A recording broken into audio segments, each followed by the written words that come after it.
Good morning, everyone. Just gonna get started in about a minute, give people a chance to join.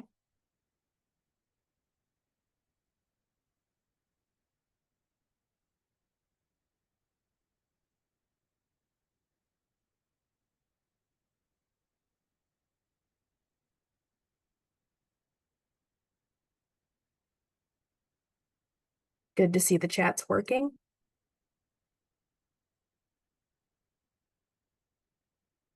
Good morning, everybody.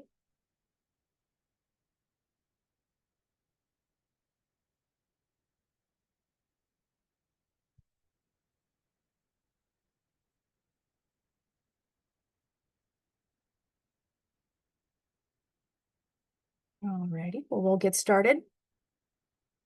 Welcome to the Kentucky Harm Reduction and Recovery Community of Practice webinar series presented by Voices of Hope and the University of Kentucky Harm Reduction Hub. My name is Brooke West. I am a person in recovery and the training and education manager at Voices of Hope in Lexington, Kentucky. The goal of a community of practice is to bring together a group to engage in training, share best practices, and network around a common interest. Today, the topic of our community of practice is the overlap of problem gambling and substance use presented by Trevor Moffitt, assistant professor at Transylvania University, and Mark Huggins, recovery coach at Voices of Hope. But before their presentation, we'll hear from Casey Bitchek, Community Research Associate, who is providing an update from the University of Kentucky Harm Reduction Hub. First, just a couple of housekeeping notes. If you are a peer support specialist interested in continuing education credit for this webinar, you need to complete the survey that we will place in the chat toward the end of this session. So be mindful of the chat and keep an eye out for that. And we do have, as lots of you have found, the chat feature on, so you can participate during the webinar and feel free to ask questions. So now I'll introduce you to Casey Bitchek, a harm reductionist with over a decade of experience working in syringe service programs, advocacy organizations, and community-driven research studies. Casey has held direct service roles at syringe service programs in New York, and Louisville, Kentucky, and has provided training and technical assistance on working with people who use drugs and/or trade sex to harm reduction programs in health departments across the country. Casey came to harm reduction work through lived experience of substance use and a desire to keep herself and her community as safe as possible. As Community Research Associate at the Harm Reduction Hub, Casey will provide monthly updates on the Hub syringe residue testing project on this webinar, as well as harm reduction education about emerging adulterants in the drug supply. Welcome, Casey. I'll turn it over to you. Thanks so much, Brooke. Let me get my screen up. I can get anything working. All right. Let me get into presentation mode. All right. Good morning, everyone. I'm so excited to be here with you today to give you our September update for the Harm Reduction Hub. So we're going to talk through our September results today. Here's a very quick agenda. I'm just going to review what the Harm Reduction Hub is in case anyone on this webinar is unfamiliar with it. Then we'll talk about our September syringe testing results, and we'll talk a little bit about a notable contaminant from this month, VTMPS. All right. So I know that a lot of you have heard this before, but for those of you who are unfamiliar, the UK Harm Reduction Hub is an initiative that brings together a team of academic and community-based scientists and harm reductionists to provide early insights into Kentucky's street drug supply. And we do that by analyzing residue in used syringes from partner organizations. We are a service first and foremost, so we exist to serve people who use drugs and people who work with people who use drugs throughout Kentucky. And critical to our success are two-way feedback loops with our partners who provide syringes, as well as we have a steering committee made up of researchers, people with lived and living experience, and other experts. And that steering committee was built really intentionally so that to be a group of people who could provide us honest feedback and make sure that we were serving the community in the way that we want to be serving the community. All right, so I'll hop right into September testing results. So in September, 580 syringes from Fayette and Jefferson County tested positive for substances of any sort in our lab. Uh, Meth and fentanyl were the substances most frequently found in syringes in September. Sorry about that typo. So about 58% of those 580 syringes contained fentanyl, and about 53 contained meth. And then some other interesting trends we saw this month are we saw really significant increases in medetomidine, local anesthetics, the canes, lidocaine, tetracaine, benzocaine, and plasticizers such as BTMPS. And so they're on the right, or you can see our 10 most frequent substances from September. So lots of lidocaine, diphenhydramine. Sorry, I am terrible with pronunciation. But you can see that meth and fentanyl and meth were really the top two substances as they were in July and August. So I just wanted to pull out 6-month trends regarding xylazine, medetomidine, and BTMPS, so you can see how they're increasing in the drug supply. Well, medetomidine and BTMPS are increasing in the drug supply that we are testing, and xylazine is kind of on a downward slope.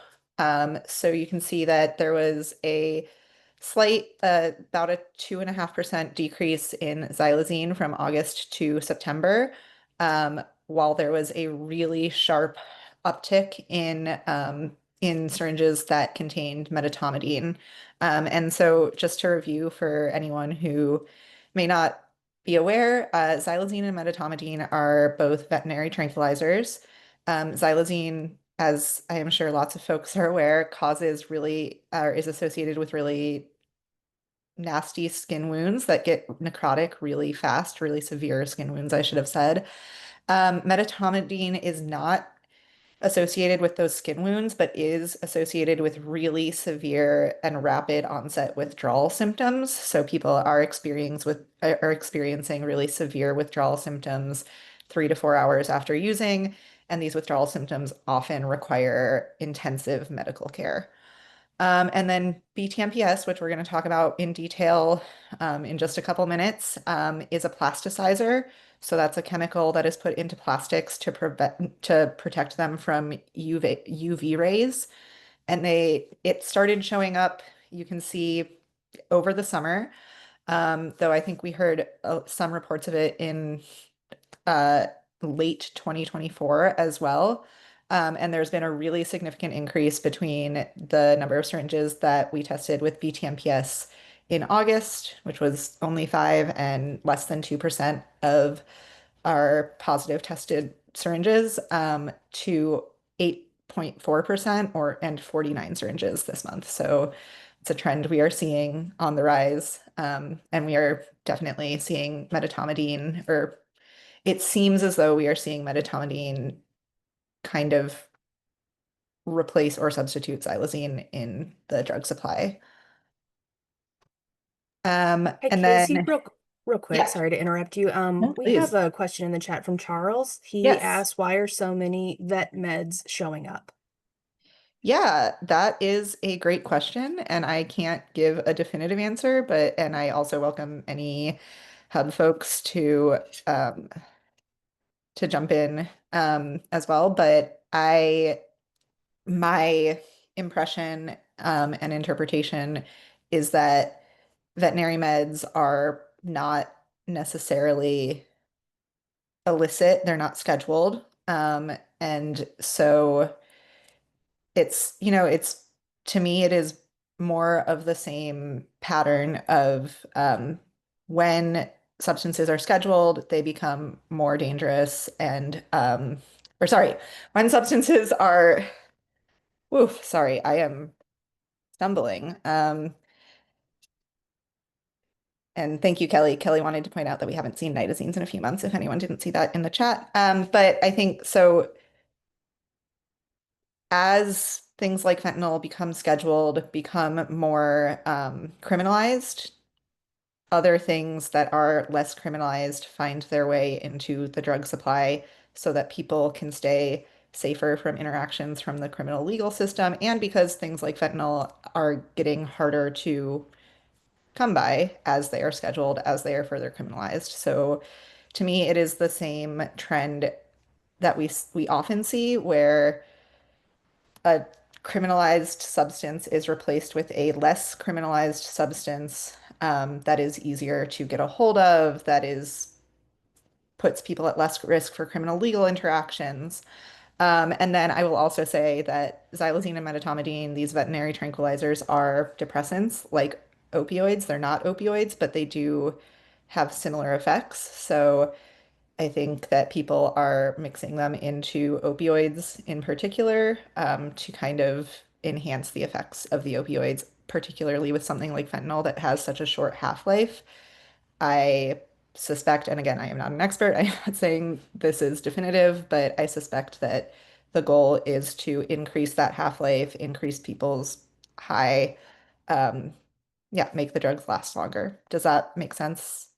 And did that answer your question, Charles? Casey, I think that made sense, and a couple things were added to the chat. Courtney said, Awesome. my thought is that you can order that kind of stuff online, might be easier or cheaper to use as a cut. And Kelly said, agree with Casey that the medetomidine is showing up because people are on the lookout for, oh, my chat just jumped, are on the lookout for xylazine. As things get criminalized, people find different drugs to fill the same hole. And Yeah, Charles thank you, said Kelly. yes. Yes, thank you for filling that in, Kelly. Yeah, the pattern I was talking about was like fentanyl became more criminalized, so we saw xylazine, and now xylazine is becoming more criminalized, so we're seeing medetomidine. All right. And then 6 month trends in terms of fentanyl and local anesthetics. So as I said, we are seeing a sharp increase in local anesthetics in the fentanyl supply.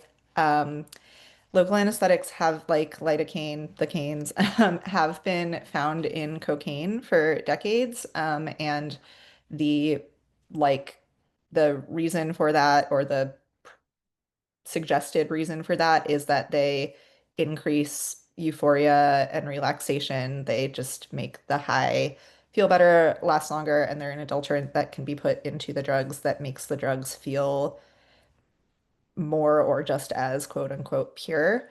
And so the suspicion, according to some JAMA articles I've read, is that it's the same reason why they are showing up in opioids like fentanyl now. It's to increase that euphoria, extend the high, make the drugs feel as good.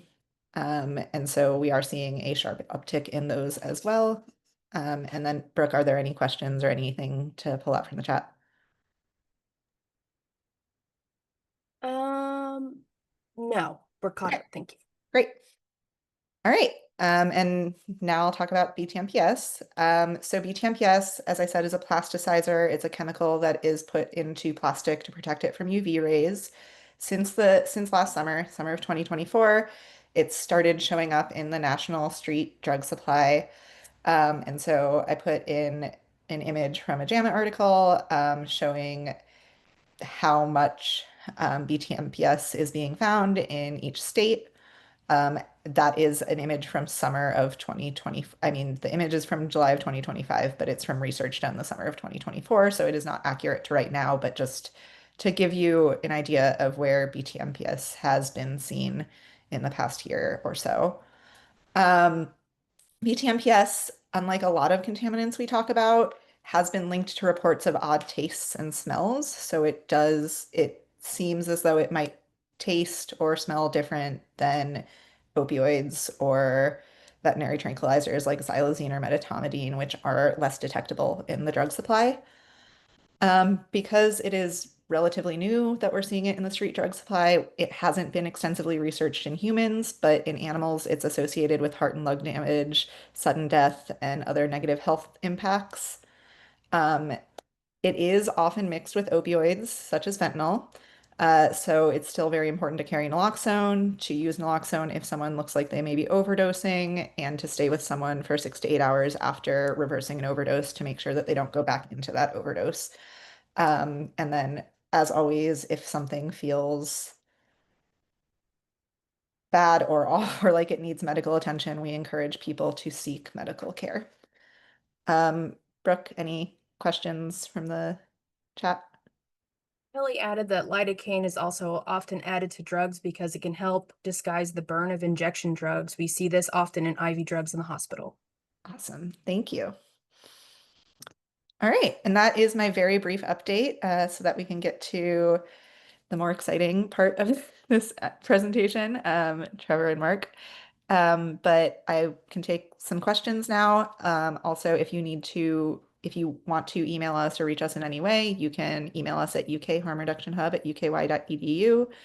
And I encourage you to sign up for our harm reduction hub alerts and newsletters. So we send out a monthly newsletter and we send out alerts as frequently as needed when we see notable contaminant or especially notable contaminants in the drug supply that we feel the public should be warned about. So please sign up for that newsletter and those alerts.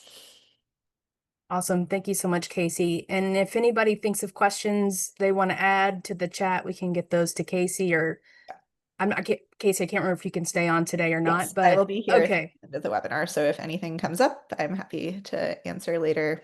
Or you can, if you want to message me privately, that's fine too. Thank you, everyone. Awesome. Thank you, Casey. So now I'll introduce Trevor and Mark, who will be presenting about the overlap of problem gambling and substance use. Trevor Moffitt is an assistant professor of health and exercise science at Transylvania University in Lexington, Kentucky, where he teaches public health courses and works in substance use research. Prior to his work in public health, Trevor was a counselor in an addiction treatment center and shelter for people experiencing homelessness, while he saw the power of recovery support in action. Trevor has worked with Voices of Hope on several projects, including the Survivors Union of the Bluegrass, Healing Community Study, and Barrier Relief in Eastern Kentucky. And I saw this in his bio, and he claims if you want him to run a 5K, just ask him, and he will show up. I'm sure he'll provide his contact information later in the presentation, and you can take him up on that. And then we have Mark. Gary in the chat says he will. I can confirm. Thank you, Gary. Mark Huggins is a recovery coach at Voices of Hope in Lexington, Kentucky, based at the Recovery Community Center located on North Broadway. He helps participants identify their own goals, connects them to resources, and contributes to a safe environment for support. As a person in recovery, Mark is passionate about meeting people where they are and upholding Voices of Hope core values by celebrating all pathways to recovery. Mark understands that each person's recovery journey looks different and works diligently to educate others and reduce stigma, particularly around harm reduction as a valid and effective recovery pathway. And Mark made no mention on running 5Ks. And with that, welcome, Mark and Trevor. Thanks so much, Brooke. All right. I can do this. Here we go. And then I just need to click this. All right. Should be looking good. Thanks everyone for having us. This is a real treat to be here speaking with you all. This is really one of my favorite things to talk about. And Voices of Hope are some of my favorite people. So this is perfect. I get to hang out with my favorite people. I get to talk about something I really like talking about. And I know Mark feels the same way too. And I will be able to switch slides. Here we go. A couple disclaimers out of the way. I actually just gave a talk to Kentucky Department of Public Health on AI. If you have questions about AI, that's another favorite thing to talk about. But here's a disclaimer on how AI helped organize some of the stuff you'll see. I've got citations throughout. And here's all necessary disclaimers. I did want to give a content warning for today. So we're going to be talking about gambling and betting activities.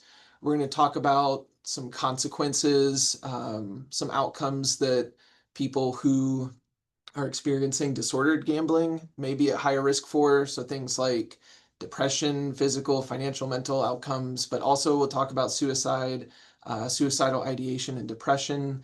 And we'll also be talking about substance use disorder and some kind of overlap between those. So if any of those, are distressing or need to take a break, please take a break. And we'll be here when you get back, or you can always check out the recording later at a better time for you. That's no problem at all.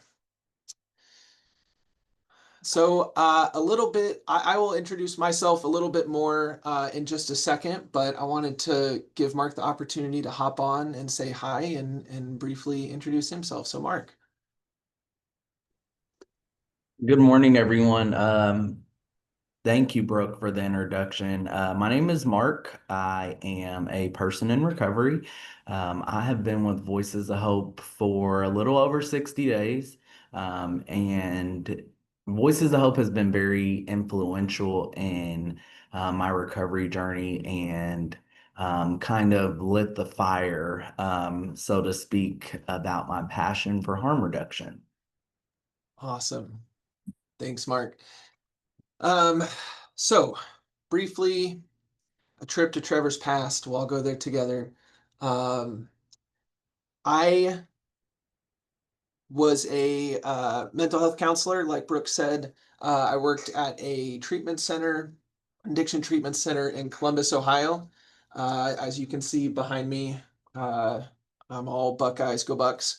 But we can still be friends, even if that's not your thing. That's totally fine.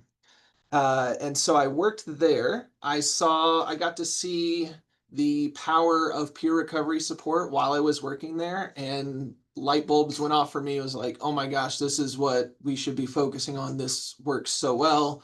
And so I decided to go kind of switch to public health. So thinking about how we can affect change on kind of a bigger scale, and thinking about systems and programs and stuff. But while I was at the treatment center, we actually, out of the Addiction Research Institute that was there, started a gambling specific program for folks who were experiencing disordered gambling. It was not a field that I was familiar with. We got a grant to look into a really cool program that would screen folks for problem and disordered gambling. It would do a quick intervention and then refer them to treatment. We were really excited about it. I got really interested in this. We went to a conference, a local conference on problematic gambling and gambling disorder. That conference was put on by the Ohio Gaming Commission, which is weird. I'll talk about that later. And I don't know, after that conference, we ended up losing the funding for that program, so it didn't actually happen. But I learned a lot about this and became really passionate about it to where, like if you run into somebody who's never seen your favorite movie, or maybe somebody who hasn't read that book, but you've read that book and you're like, oh my gosh, just let me tell you about this. Like, you're not going to believe some of this. That's how I feel about this topic. Amanda just kind of accidentally brought it up one time on the phone a few months back, and I'm sure she could, through the phone, she could hear my eyes lighting up like, oh my gosh, like, can I talk to you about this? And she eventually was like, you have to stop talking. I need to, go do other stuff in my life. But after that conversation, she asked if I would come share more about this, and I said, of course. So I really am passionate about raising awareness, about education on this topic. And so the goal for this talk, if nothing else, is to just maybe raise some of your awareness, raise some consciousness about how many folks are dealing with this issue, and maybe view things that we think are lower risk. Maybe we can put them in the proper context. That's really my goal for this, our goal for this whole presentation, is to maybe just get folks thinking about it a little bit more. I'm available for more questions and follow up. We can talk. You can follow up with Mark as well at Voices of Hope. I am sure that there will be questions today where we can go look it up together. It's a really big field. There's lots going on. I will do my best to kind of share as much as I know, but here we go. So in the chat, wondering for folks, how would you define gambling? If somebody is like, I hear more about gambling, like, I have people in my life who like to do it, but I don't really know about it. If you had a family member or friend who wasn't familiar with it, how would you define gambling? Like, it's one of those words that like maybe you know it when you see it, but like, how would you try and put How would you try and describe it? Somebody says they went gambling. What does that mean? Seeing addiction, okay.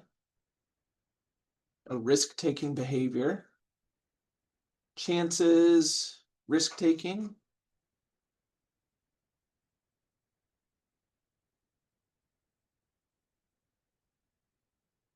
Adrenaline rush. Risking something of value, okay. Like a 50-50 shot, Phoebe said. Kelly just said throwing money away. Constantly risk-taking even when losing everything. Okay. Betting your money on entertainment, a dopamine rush. Expecting or hoping an outcome that can't be certain. Nice, okay. Good. So it seems like for some folks, gambling is just instantly like kind of more into like disordered behavior. Like it's just, we associate that with addiction for maybe some folks based on the chat. For others, it's like a calculated, like it's a chance to win something. And then there's some folks who are just like, it's throwing money away. It's just kind of wasting money. Somebody said entertainment, things like that. Um, uh, so that's great. I want you to keep, even if you didn't type in the chat, like kind of keep that in mind, what your views or conception on of gambling is as we kind of go through this. So let's define it. What is gambling when we're talking about it? So there's sort of three components of gambling that we'll go over. So like the first is like you're risking something of value. So you're putting something up that you could stand to lose. So either you are putting up your own money, you are gambling some other item of value, you might be gambling your time. Like if, I'll put up my time to go and do this task for somebody if it's lost or something.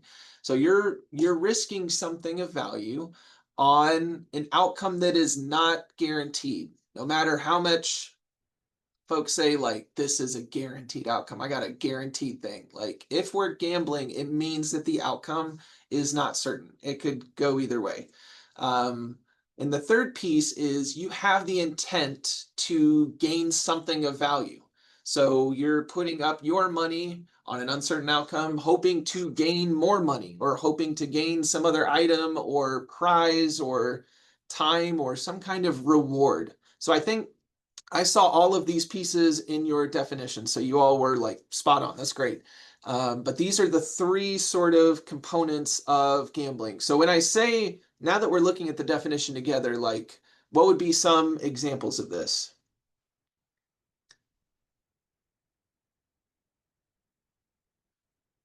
What are some examples of gambling?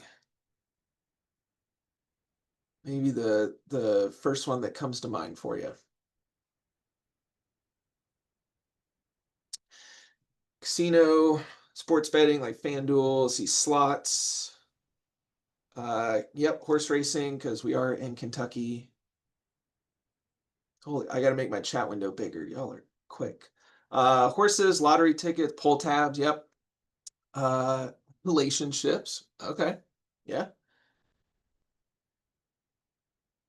That's an interesting one. Scratch offs. Yep, the apps. Sure. I don't know if I didn't see bingo in here, but Keno. Yep. Good. So we all have kind of that first, when you think of gambling, you instantly think of something else. See the stock market, the apps on phones. Yeah, absolutely. So kind of want to differentiate between gambling and betting. So they are technically different. So gambling is typically just, it's based on chance or luck. Like I can tell you the odds of you winning this are, 1 in 1,000.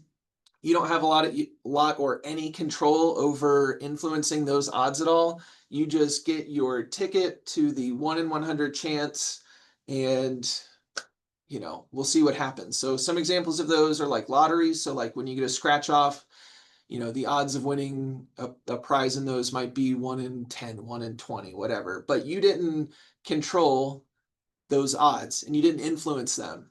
If you're nice to the teller at the gas station or whatever at the checkout, like that doesn't increase your odds of winning on that ticket. If you scratch with a certain coin, that doesn't increase your odds. Either you're going to get it or you're not. Same with slots and roulette. Uh, if somebody says they're a good roulette player, that's just kind of silly, right? You pick numbers. It's the same odds of you either pick a good number, or you don't. You don't have a lot of control over that. Betting is different. So there's some, notice this word that starts with P, there's some perception of skill or knowledge that you can affect the outcome. So I think that I have some perception, like a lot of you put sports betting in the chat of what comes to mind with gambling. So I've watched, hundreds of football games. I've seen these players play. Like I have some perception that I can actually affect the outcome of my bet by placing it correctly. So usually you're going to predict what's going to happen around events. Now the outcome is still unknown until it happens, but you are making predictions based on your prior knowledge or experience. Here's what I think is going to happen. So betting on a sports game, picking a horse at the races. I'm not going to talk a ton about horse racing. One, because I don't know a ton about it. And every time I talk to somebody who does know a lot about it, I feel like I know less walking away from those conversations. So, but I know that we're in Kentucky, so that's a very common one. Us folks up in Ohio are less familiar with it. But also just simple ones like betting on who's going to win this game. So like you have some perception of your skill. Like I, play pickup basketball all the time. I bet I could bet somebody $5 that I can beat them one-on-one. You have some influence on that. So we might use these two terms interchangeably throughout this presentation, but just know like technically they are different. Lots of types. I think we hit just about all of these, but there's lots and lots of different types of gamblings. We've got our lotteries, instant ones. So like we have the numbers in the Powerball, we have our scratch offs, bingo, card games, sports betting, which is a big one that we'll talk about. Some Trevor? casino gaming that's probably less applicable for Kentucky, but still exists. There are now mobile apps where a theme of this presentation will also be people getting creative, for better or worse, of getting around rules to allow certain things that may be illegal. Lots of different types of gambling. So you're probably familiar with some of these more than you are the other ones. This is not going to be an educational presentation on like how to do these. That's definitely not the purpose of this. But here's kind of a broad overview list. I do want to get into a few specifically because they're probably more common for a lot of us than others. So the most common one are our lotteries. Sports betting is getting there, but still the lotteries with our Powerball and then our instant lotteries, so like scratch offs, are still our most popular. This is from the Kentucky Lottery, this image over here of where does all that money go when you buy your scratcher. So this is kind of a breakdown of it. That Commonwealth portion, you'll hear it goes towards education. It funds mostly these scholarships, which is true. And like that, it's divided among counties based on population size. So it's, I think I wrote that down. Yeah, the 2023-2024 amount for Fayette County here was a little under $26 million. So it's a lot of money. But it's very common. You can buy them at the gas station. Not all gas stations, but a lot of gas stations. I heard from a lot of folks that these are pretty common around Christmas. Like when I ask folks at the treatment center, hey, what's your like first memory of something of like gambling or betting? Like what's kind of your earliest memory around it? A lot of people said scratch offs at Christmas time. Like, oh, we would get scratchers in our stockings, things like that, for birthdays. And it is sort of intuitive that that would happen. I mean, it's a pretty inexpensive gift. You can get them for as low as $1. They might be worth more, which is, it could be fun for the person who's scratching them off. So that's it. It's very, very common. But again, these are just gambling. You don't have any sort of influence or say on how the outcome. You can't influence the outcome. So even though I can tell myself when I, paint my nail a certain color and use a certain coin, and when I do my good deeds, I'm a really good instant lottery player. That's not the case. You're not influencing the outcome at all. Um, Another one that is kind of applicable is casinos. So this was more applicable probably when I lived in Ohio because they passed laws up there to where we have casinos now. I think the closest one it's in Cincinnati, but we ended up having one in Columbus. They are technically still not allowed here in Kentucky. We have places like Red Mile that have slot adjacent machines, but this is really strange. So technically, those are not slot machines that you would see at Red Mile. They are pseudo slot machines that I'll get into later that actually work differently to get around a law that says, hey, you can't have casino type slot machines. It's very strange and kind of crazy how we got here, but that's we'll get into that more. I'm kind of, spoiler alert. But there is evidence and I would characterize it as moderate that the casinos create an environment to where you sort of lose track of what's going on. So we call this dissociation. So you might lose track of time. You might get really zoned into one thing you're doing, or kind of lose track of like everything else that's going on, or as this study kind of put it, like your grip with reality. So these are carefully crafted environments. You may have heard of some of these examples, like depending on where you are in the casino, you might not see a lot of clocks. There's not going to be a lot of windows. There's going to be a lot of light because they found like, oh man, when it hit a certain time in the evening, like, and it got dark out, people would be like, oh man, yeah, it got dark. Like, all right, I've been here for however many hours. Let's pack up and go home. So they changed that. The design now is like not a lot of windows, and hey, let's have natural light so it just feels like, oh, it's daytime in here. And I don't have to think about, there's no external cues telling me, wow, I've been sitting at this slot machine for, 3, 4, 5 hours and kind of lost track of how much I was putting in and what I've been doing. Um, you know, they do a good job of sort of fostering an environment to where you're not thinking about a lot of other stuff and kind of really focusing in on here. So those environments exist at casinos. You can play table games, you can do slots. You can now, a lot of them have sports books, so you can place bets on sports. A lot of, we'll take a look at a map and see kind of where those are legal here in a little bit.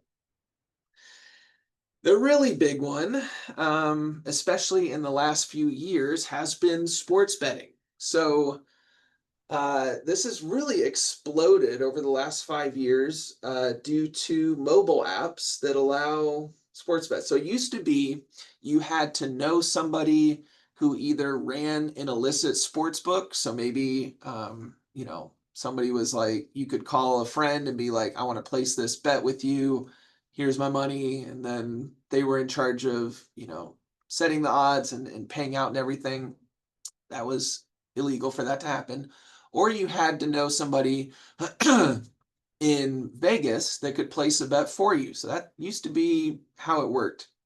We've since removed those barriers and made it very, very easy for a lot of people to just download an app, place a bet, and get paid out straight from the phone. So all of the odds of, if you place this bet on this team, what's the payout? Everything is right in front of you.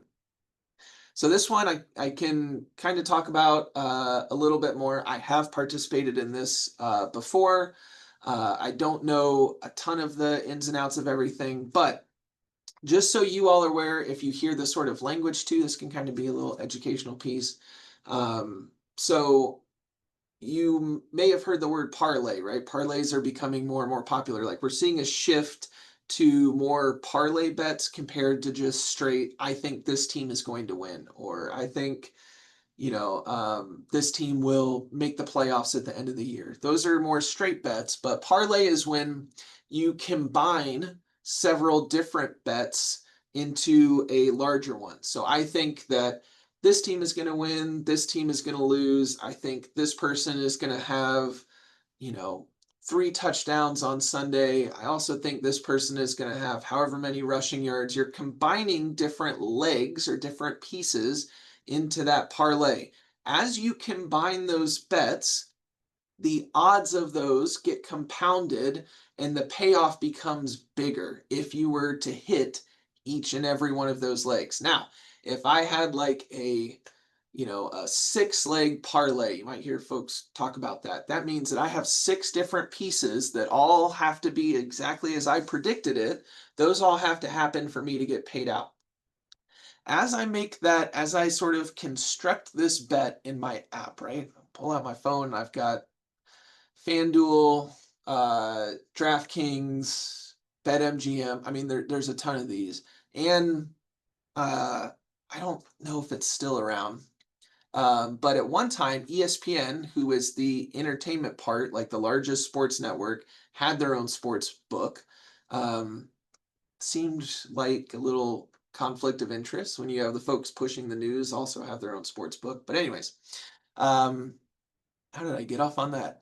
Oh yeah, so all of my pieces, as I'm filling out my parlay, and I think all these different things are going to happen, I'm seeing on my phone in real time what the odds are of that to happen, but I'm also seeing the payout. So if I just wanted to bet on one team, I think the home team this week is going to win the football game. I would wager $10 on that.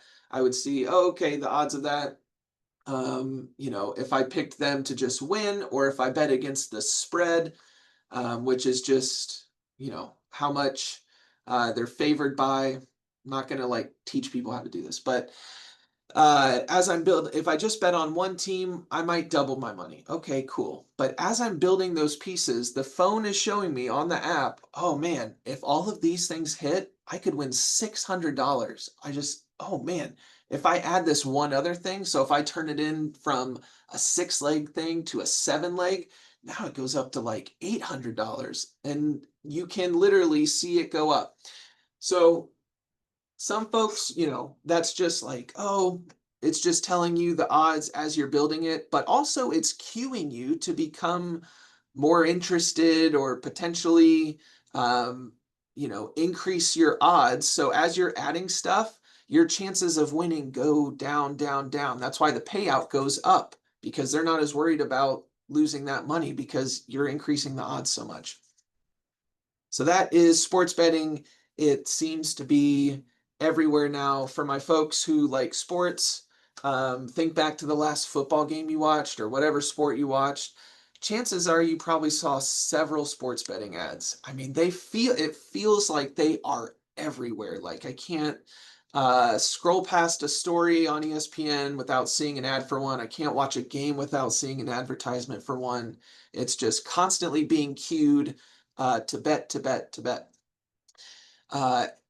Even though this feels like it is totally ingrained and integrated in everything, there's still room for it to go even further. So like in Europe, like if you went to an English soccer game, you could in the stadium, just whenever you wanted to, walk over to a window and place a bet on the game. So like we can even like this has a chance to get even more integrated, and it already feels like it's just everywhere. Here's from the American Gaming Association, which uh,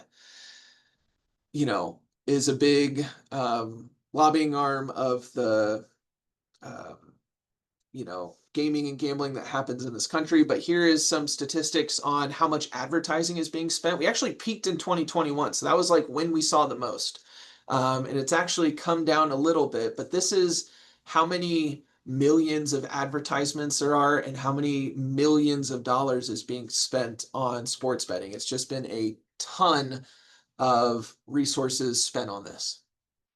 So sports betting, and we'll see some stats here in a little bit, is becoming a really big deal. So let's kind of take an overview of policy and legalization. So it used to be that there were protections on sports betting that could not happen outside of Nevada. There were a couple small cases that we don't have to get into of like where it technically was legal, but used to just be exclusively there. So in 2018, there was a decision to, okay, now we're going to allow the states to decide if they want to legalize sports gambling or not. So at this point in time, or I'm sorry, not this point, but this is from February. So 40 states have legalized sports betting. But I want you to take a look at the map here. So this top one is, which one says 40?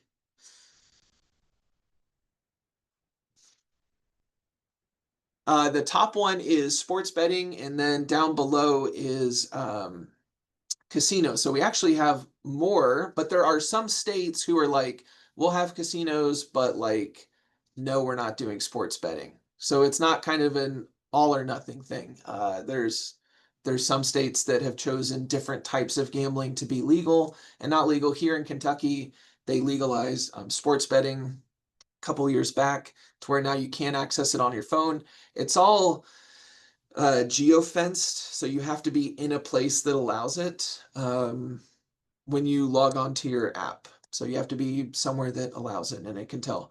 I do just want to point out, on the American Gaming Association are lots of pictures like this anytime that we deal with casinos and gaming and gambling. Like, it's all very positive. So like anytime there's advertisements for somewhere that has gambling, or like if you think back to the daily fantasy betting, they actually got in trouble for some of the advertising they were doing because it made it look like you had a really good chance of winning. Everybody's high-fiving like, yeah, this is the greatest thing ever. So like the presentation of these activities is always very positive, like everybody's having a good time.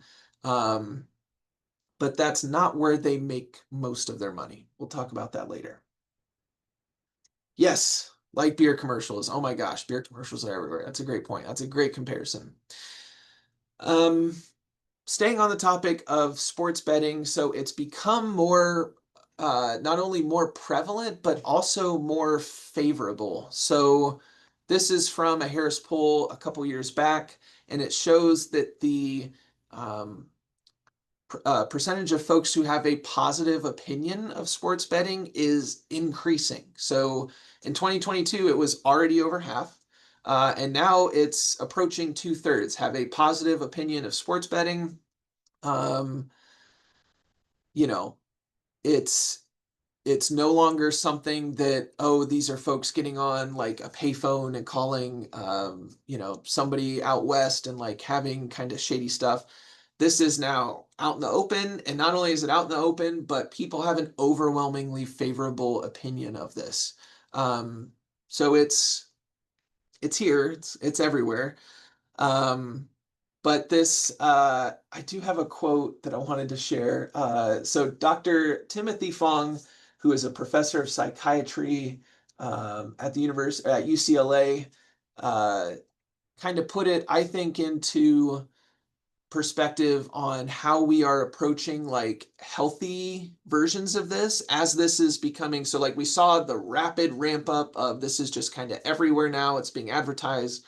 It is really accessible. And so he said, to use a sports analogy, when it comes to gambling research, we're in the first quarter and we don't even know what game we're playing. So trying to understand like what effects this is having on folks and like what we should be looking for, like those researchers feel like they are already down the road and they're still figuring out like what sport is this. So it's all happening faster than really we can keep up with and understand what the outcomes and risk factors and like what's happening. So it's all going very, very, very quickly. So like how many people are we talking about when we're discussing this? So over half of all adult Americans have participated in some form of gambling. Now, that doesn't, that is a wide net. It could just be like we looked at lots of different examples, like if you have gone to the bingo hall and played bingo once, or if you have participated in like a 50-50 lottery at a baseball game or whatever, like, yeah, technically that is gambling. So this is not to say that like over half of all adult Americans like have an account with a sports book or are going to Vegas and playing slots. Like this is just some form of gambling. Over a quarter have gambled at a casino, and 1 in 5 have placed a sports bet. We're going to talk about risk factors, like when it comes to sports betting, there is a certain demographic that is really should be at the forefront of our concern. Like certainly everybody should be included in this, but almost half of all men ages 18 to 49 have an account with an online sports book. So we're not putting any like in this whole presentation, like not putting any value judgments on like any of this behavior. We're just talking about like risk and risk factors and being able to recognize, somebody who could use support. But when we're talking about half of all men, 18 to 49, so young men, have an account with an online sports book, that is a potential for disordered use sometime down the road. Doesn't mean it's going to happen. There's other risk factors, but a lot of people are doing this. A lot of people. Okay, so let's talk about gambling and the brain. So won't get too technical, honestly, because I'm a public health guy. I don't know a lot about like anatomy and physiology and too much of this. So I'm going to take you to like the edge of my knowledge and then we will safely stop there. But when we engage in gambling activities, our brain is stimulated in different ways. So the main two places that are stimulated are our dopamine pathways and then our prefrontal cortex. It has to do with higher functioning, so our reasoning, our decision making. Excuse me. So not only are we having to make decisions as we're weighing whether or not to do this thing and what we think will happen, and maybe it's a sports bet like, I did watch that team last week and they didn't look as good. Or if you're, buying a lottery ticket, what are the odds? What are, I'm actually do I have a chance to win anything? But also deeper in the brain are these dopamine pathways. So dopamine is our, uh, heck yeah, neurotransmitter that like is very pleasurable. So it's part of our pleasure response. So our body naturally releases dopamine. Dopamine is also released when we use certain substances, as I'm sure a lot of you have talked with your peers as you're talking about it. Yeah, dopamine is also involved in unique ways with gambling, and maybe not in the ways you think that we're going to get to in a second.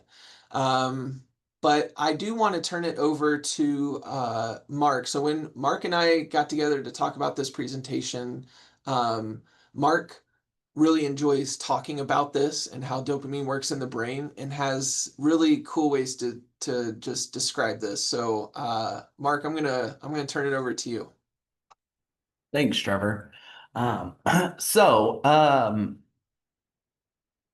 what really brought me to being passionate about this, I think we're going to discuss a little later on in the presentation, but I wanted to talk a little bit about how I love how Trevor points out in this presentation that dopamine is the primary feel-good neurotransmitter released during gambling. As a person in recovery who has suffered from the affliction of substance use disorder. I also have come to learn about endorphins. So, endorphins are also a natural occurring opioid in the body. And while they're not the primary players in gambling in the reward system, there is research that indicates that it plays a role as well.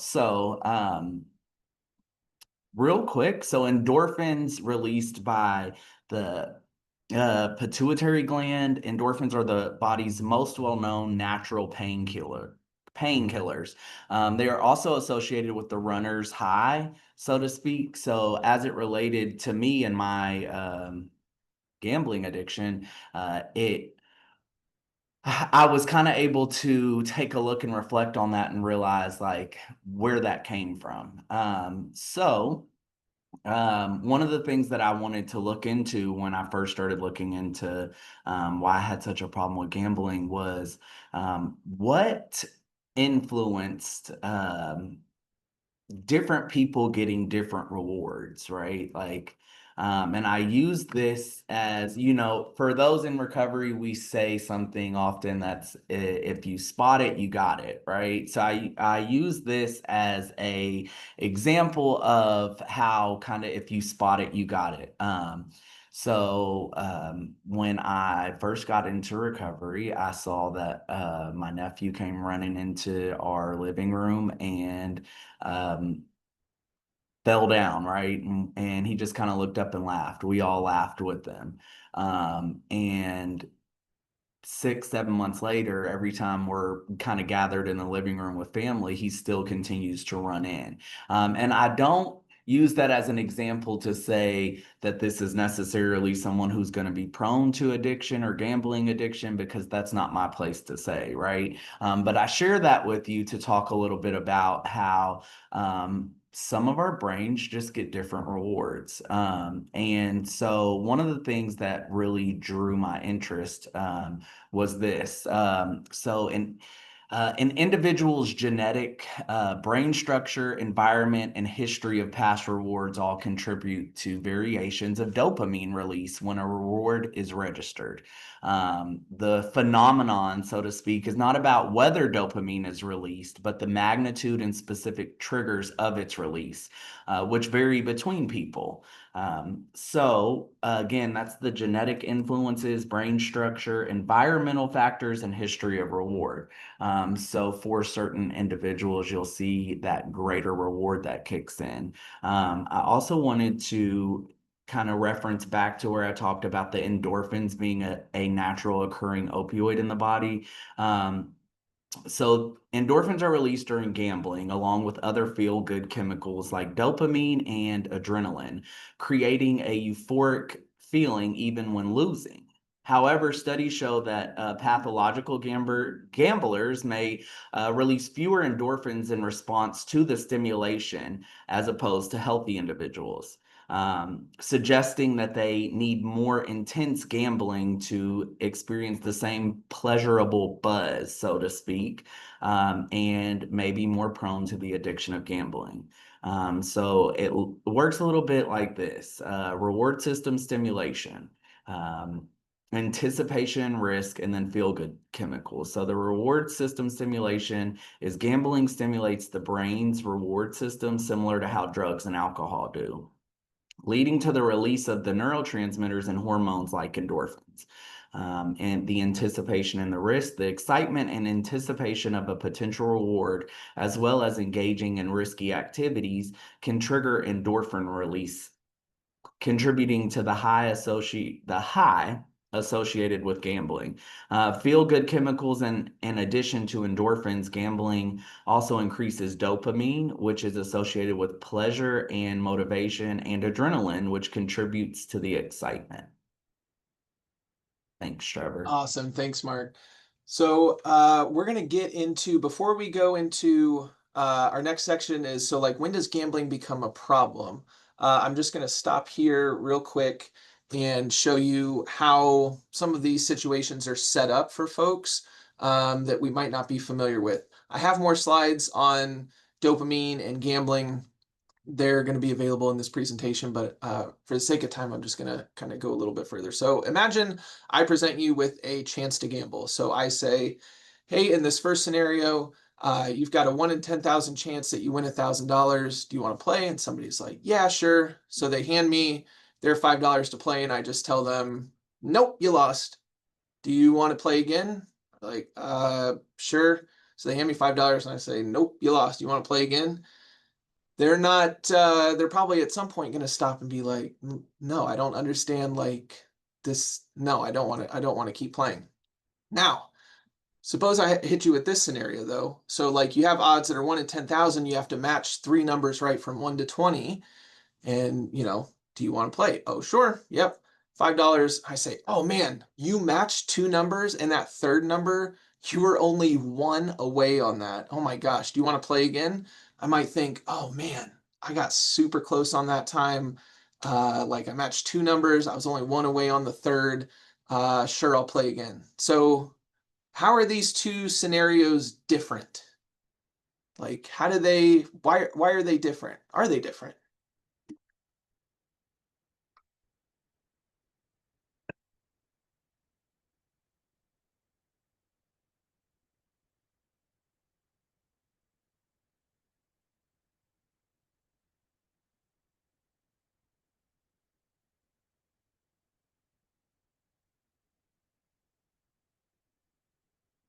Seeing nothing, we're thinking about it.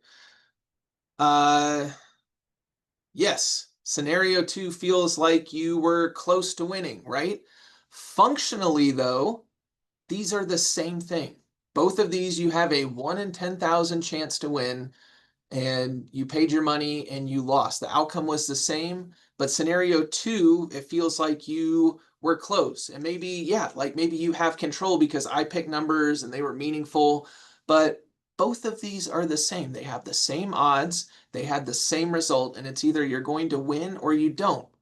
But these are engineered to make you feel like, oh man, I got close. And we call those near misses. So on the right over here is an example of older slot machines that just had a line and like, oh, I got 2 hearts in a row and I was only missing, and then I got a lemon, but I was close.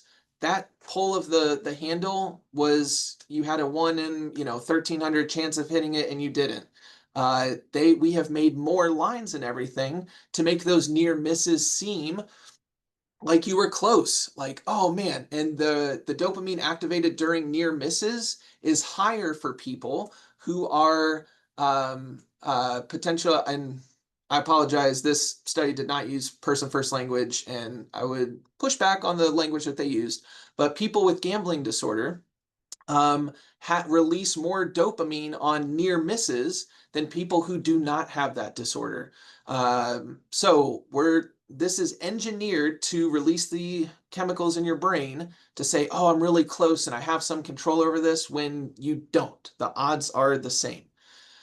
Let me skip to this. For the sake of time, I'm going to keep going. So when does gambling become a problem? So we have some criteria that we're going to move towards for gambling disorder, but I want to make a distinction between problem gambling and gambling disorder. So gambling disorder we're going to talk about is a full-on diagnosis that you meet a certain amount of criteria. Problem gambling is just you're starting to meet some criteria of gambling disorder, but not enough to be diagnosed. So the NCPG identifies these 4 as the most common for problem gambling. And if you meet any of them, then you would meet criteria for problem gambling. So, are you irritated or restless when you're trying to cut down or stop gambling? Are you having to lie to hide your activities or your losses? Are you having to bet larger amounts or with more money to feel the same excitement? Or do you have financial issues with gambling and have to ask other people to help cover debts? So these are the most common ones that if you meet any of those, then that would put you in the category of problem gambling. So that would be problem gambling behavior if you meet some of these. Here's a quick figure from them. This kind of shows the difference of 2018, 21, and 24 when they do their very large sample surveys. And so I think 11%, yeah, have you needed larger amounts to gamble with to get that same excitement? 11% of folks said yes. So anybody who answers yes to these would meet problem gambling criteria. I imagine when I went through these, that started to sound familiar in some of our other conversations, but we're going to get there. So here is the criteria for gambling disorder. But first, before we get into that, why is it such a big deal that this made it into the DSM? So our DSM, Diagnostic Statistical Manual of Mental Disorders, has our criteria for our mental illness diagnoses. So substance use disorder and opioid use disorder have certain criteria in the DSM that if folks meet that, they would meet the criteria for that disorder. So gambling disorder is the only behavioral addiction that has its own criteria. And it was a really big deal when it met that because it was sort of an acknowledgement of this is a big deal, and it's gotten to the point where there's enough evidence to where we can put together criteria for a full-on disorder. So sorry, I need to move this to get to my notes right here. So there's other behaviors that are marked for like future research. So like internet gaming addiction is one. And there's other behaviors that don't have a full-on diagnosis but are mentioned in this, like compulsive buying or shopping, problematic use of social media, compulsive sexual behavior. Like all of these are mentioned, but gambling is the only one that has its own criteria for diagnosis. So this is a big deal. But let's quickly go through the criteria for gambling disorder. So at the bottom are the different categories for when people would meet different levels of this diagnosis. So 4 to 5 of these would be a mild gambling disorder, 6 to 7 moderate, 8 to 9 severe. But you can read over these. I'll hit a couple of them just to highlight. Do you have a preoccupation with it? Do you use gambling as an escape from something? Number 6 is chasing losses. So as you lose more money as you gamble, do you feel like you have to spend more so that you can make up that money that you just lost? Do you have to rely on other people to cover your losses? Do you risk losing certain important opportunities like time with loved ones or your job or whatever it is? Do you risk that due to gambling? So meeting 4 of these would meet the criteria for gambling disorder. So when we talk about gambling disorder, this is what we're talking about. So how many people meet this criteria? I will say estimates for this are difficult because there's a lot of differences in screening instruments. We don't just have one where it's like we ask the same questions and it kind of goes like this. There's different screening instruments based on where you sample for your estimates. There might be differences in access to those opportunities. There might be differences in if it's culturally acceptable or not, but we would say that the prevalence is somewhere in the 1 to 3% range. So again, we're not approaching substance use disorder, but we still are talking about like 3 to 9 million people, which is quite a lot.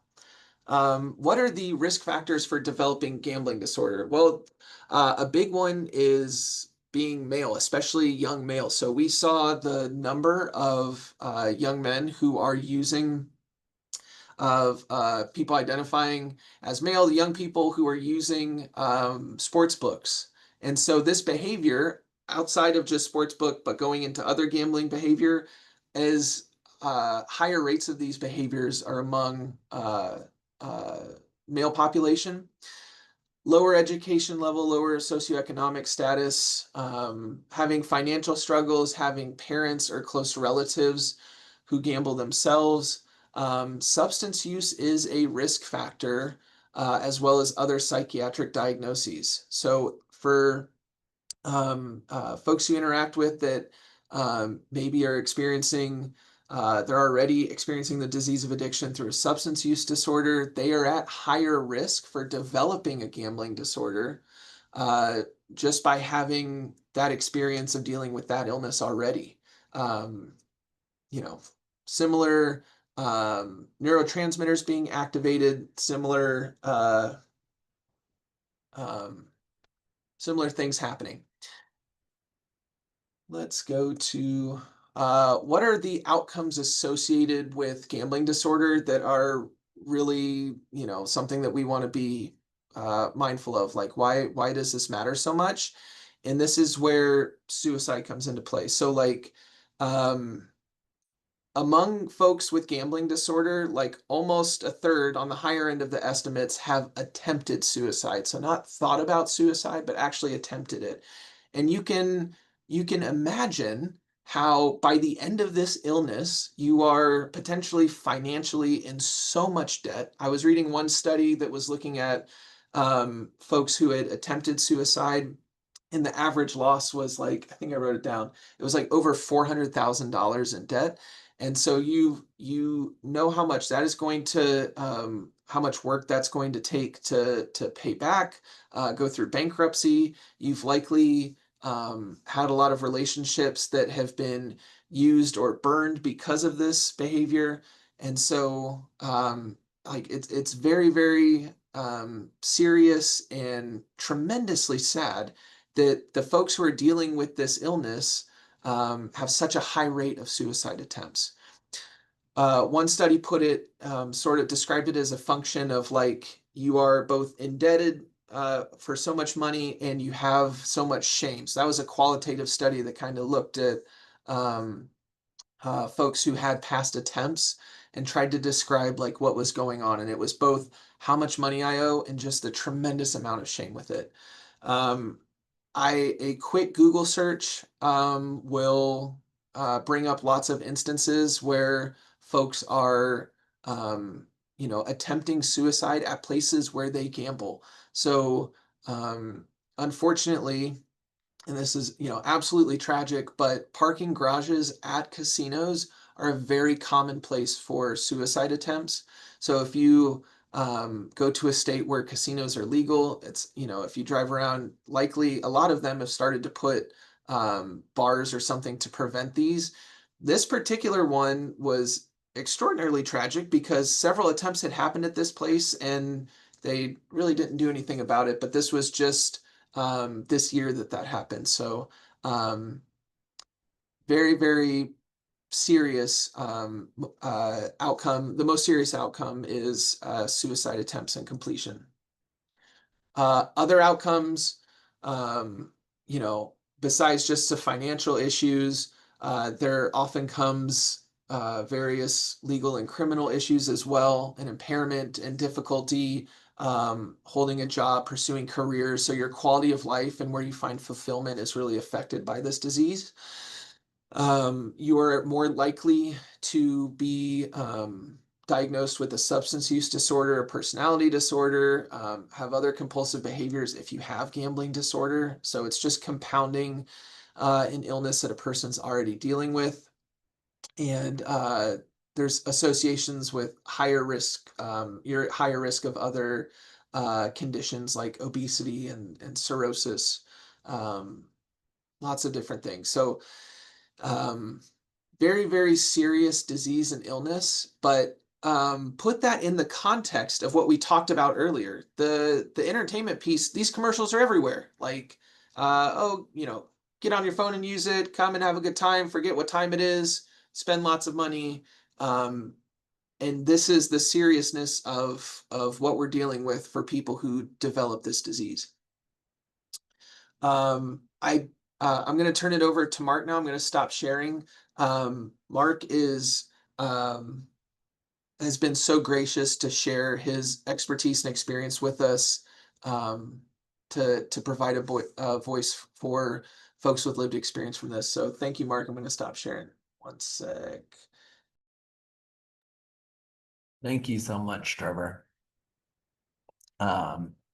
I just want to take a moment to, if everyone can help me just in the chat, say thank you to Trevor. He's been so knowledgeable about this, which for me, I guess to previous things, for me, as a person who has substance use disorder, my journey looked a little bit like in my preteens, I started using opioids, prescription opioids. And so the science behind how it goes hand in hand was so important for me. And the information that he provided in the slides, like just time and time again, I'm like, yep, that rings true with me. When I was about 13, maybe 14 years old, I can remember after a evening of drinking with a friend who was significantly older than me at that time. Me and her were like, hey, we're out of beer. We're out of liquor. What are we going to do next? Right. So we went to the gas station and I had maybe $3 in my pocket. And I bought a $1 scratch off. And it was the first time I had ever come in contact with the scratch off personally.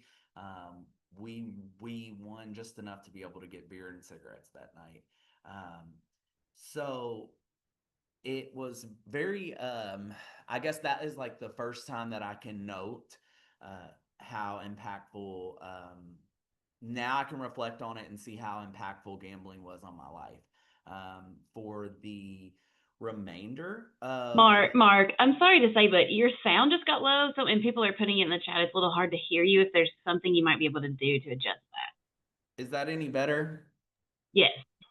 Okay. Sorry, guys. So essentially, when I was a very young teenager, I purchased a scratch off, and being it my first time, and I won just enough to get beer and cigarettes that evening. So that led to this ideology that anytime I was in trouble, I could always fall back on spending my last on a scratch off or gambling in some form of fashion.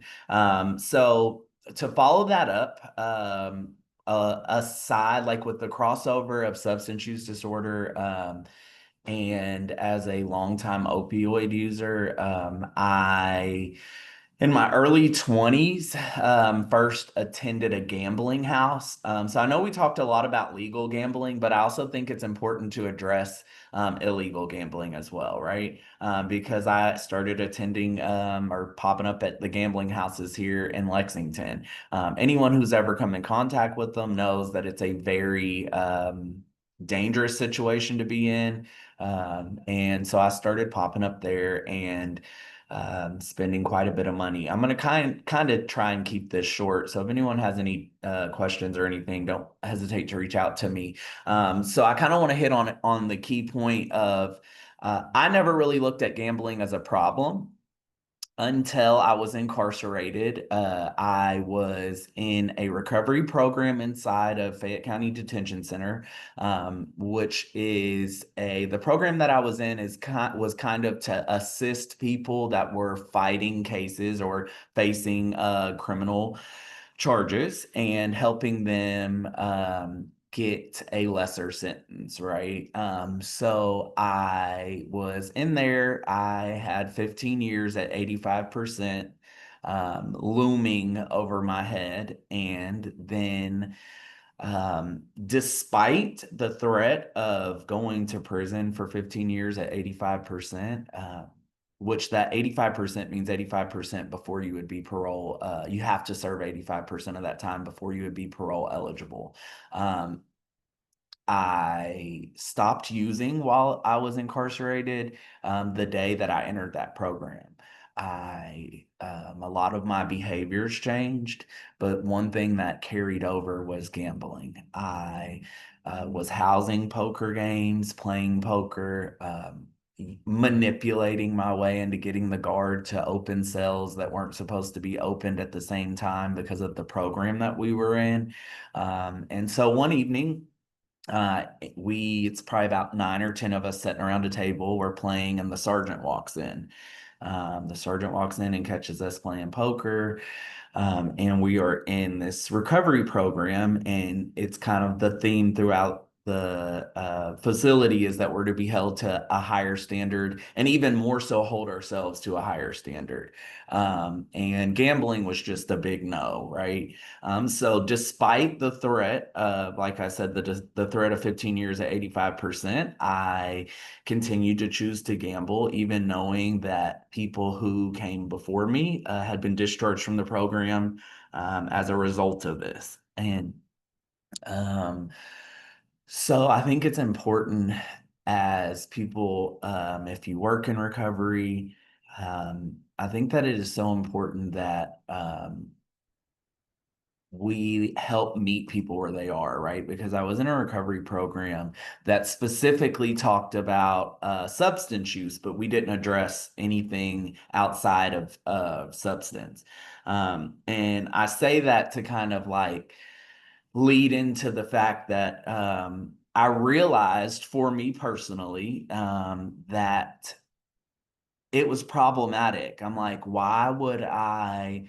The threat of the time was enough to stop using, but it wasn't enough to stop gambling, right?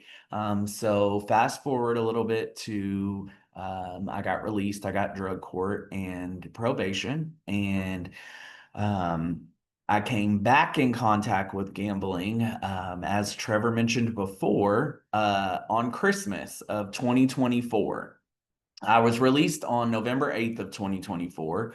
And on Christmas of 2024, my sibling, who was also in recovery, brought some scratch offs. He works at the peanut butter factory, and so he brought everyone like a little gift basket of different peanut butters and then a couple scratch offs. Excuse me. So I scratched those scratchers, and as they say in recovery, I was off to the races, right? So I didn't realize until I had burned through about $4,000. And I'd like you to take into consideration that I had just served quite a bit of time, or spent quite a bit of time incarcerated while I had those pending charges. So I think that it's important to note, like, I did not have a vehicle. I did not have a roof over my head. I did not have clothing or shoes. I quite literally had 2 pair of shoes, and one of them was the pair of shoes that I was released in. And my primary concern was not taking care of my personal needs like clothing, purchasing hygiene that was not provided by the state, things like that you would probably imagine would be primarily like one of your first interests when you get out, right? Like, I want real soap. So this leads me to tell you all that I burnt through about $4,000. And I also think that it's so important to point out, like, in Kentucky, right, while you might be able to go to certain places and play slots and things like that, online gambling, it's illegal, right? So although I knew that the reality of a payout from online gambling was not realistic, I continued to burn through just about everything. And a big part of stopping that and changing that behavior was realizing how it crossed over into my substance use disorder and opioid use disorder, and noticing that the behaviors were quite similar. So for individuals who may be working with people in recovery, I deplore you to maybe in a way, for me, it had to be it wasn't through the direction of someone else like pointing it out to me. It was more so through the direction of someone kind of helping me come to the conclusion on my own. And one of the things I love about Voices of Hope is that we meet people where they are. So I encourage people that are trying to reach out and help people to um, do so in a way that they can come to that conclusion on their own. And thank you guys. Thanks, Trevor. Thanks, Mark. I so appreciate you sharing. Show Mark the same love in the chat. I just am so impressed with Mark and how he uses his story to help others. So what I'm going to do is get back to Sharon. Let's go here. So before, I've got 2 more slides for you. We're going to end on a positive note. But I do want to give you the stats for like what the crossover of this looks like. So for people who meet problem gambling, so on their way towards gambling disorder, up to half of them will have a substance use disorder sometime in their life. And this middle one here is really big. So individuals who are already battling the disease of addiction with a substance use disorder, 17%, so approaching 1 in 5 would meet gambling disorder diagnosis. So not problem gambling, but meeting 4 of those criteria. So that's almost 1 in 5. So this thing, even though we might not think about it and be as aware of it, it is affecting a lot of the people that we know, love, and work with. And last number there, 23%. So 23%, almost a quarter of folks would meet with a substance use disorder. Almost a quarter would meet 1 criteria, or be in problem gambling. So this is happening. It's affecting, unfortunately, a lot of those that we know, love, work with. So what can we do about it? Like, let's end on a positive note. What does recovery from gambling disorder look like?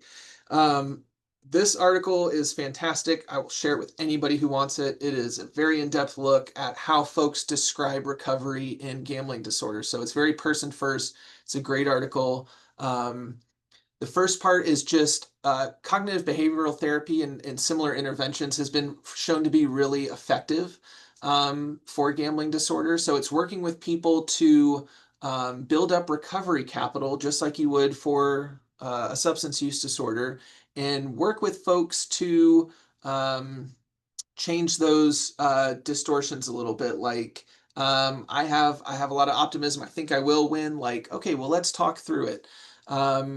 Having empowerment and commitment to these new goals. So it's not just keeping you distracted, it's finding new goals and new meaning in your life. There is really good evidence that motivational interviewing, exactly what Mark was talking about, it's not somebody telling you, hey, you need to change. It's finding that motivation within yourself, that's really effective.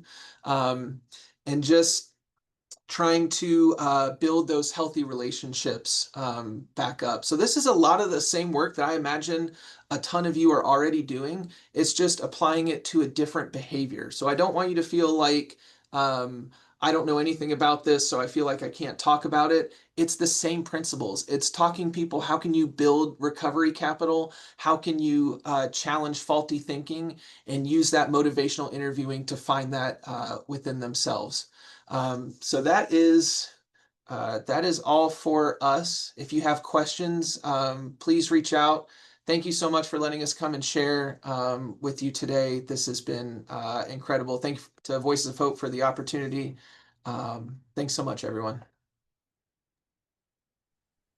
Thank you, Trevor. And that was incredible. Thank you, Mark, for sharing your story. And Casey, also thank you for the Harm Reduction Hub update. So I want to acknowledge some things happening in the chat.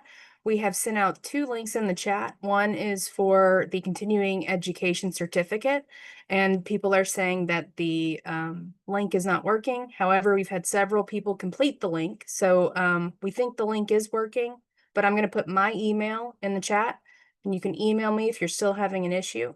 The other link in the chat is for the Harm Reduction Hub newsletter. So if you're getting the error that you've already completed it, it could be that you're trying to sign up for the newsletter again and that Qualtrics link is not working. So I'm going to put my email in the chat and you can email me and we can troubleshoot it together.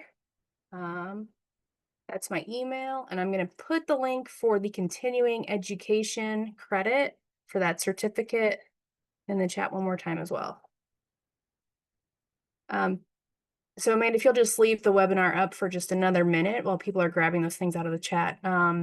Also, please visit the Voices of Hope website to see our Community of Practice webinar archive. We have those videos up there, and we are adding supplemental materials to that site as well. Great. So thank you, everyone. Thank you, Trevor, Mark, Casey again, and see you next month on the first Tuesday at 10 a.m. for the next Community of Practice webinar series.